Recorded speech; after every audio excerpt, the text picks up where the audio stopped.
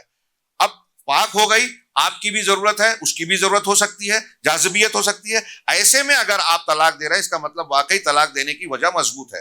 کھانے میں نمک زیادہ ہو گیا، کسی بات پر غصہ آ گیا، اس پہ جو طلاق دیتا ہے تو یہ طلاق کا فیصلہ درست نہیں ہوتا. دیکھیے اسلام کی یہ جو تعلیمات ہے، ان میں جو گہرائیاں ہیں، اس کو ہم لوگوں نے نظر انداز کر دیا، ہم نے غلط ترجمانی کی. غیر مسلم اس کا مذاق بناتا ہے، شریعت کو کھلواڑ سمجھتا ہے. اللہ تبارک و تعالیٰ کی شریعت جو انتہائی حکیمانہ، انتہائی دانشورانہ ہے اور ہمارے سماج اور معاشرے کے لیے انتہائی مفید ہے، اس کو ہماری وجہ سے غیر مسلم یہ سمجھتا ہے کہ اس شریعت میں بہت سارے جھول ہیں، کمزوریاں ہیں. حلالہ ہمارے یہاں نہیں ہے، لیکن لوگوں نے اختیار کر لیا. تیسری طلاق کے بعد جو کہیں اور طلاق کرے، شریعت نے جو بتایا تھا اس کا شارٹ کٹ ڈھونڈ لیا. اس کو لوگوں نے مذاق بڑھایا، ٹی وی چینل تک پر اس کو جو ہے بحث بنایا. ہمارے وہ لوگ جو تقلید کے نام پر، اپنے مسلک کے نام پر اس کا فتویٰ دیتے ہیں جواز کا، جبکہ ان کے علماء بھی کہتے ہیں کہ یہ لعنتی کام ہے. لیکن انہوں نے کبھی یہ نہیں کہا کہ حلالہ شریعت اسلامیہ میں بھی مبغوض ہے، جبکہ اللہ کے رسول صلی اللہ علیہ وسلم کا فرمان موجود ہے کہ اللہ کی لعنت ہے حلالہ کرنے والے اور کروانے والے پر، جس کے لیے کیا جائے. لعن اللہ المحلل والمحلل له.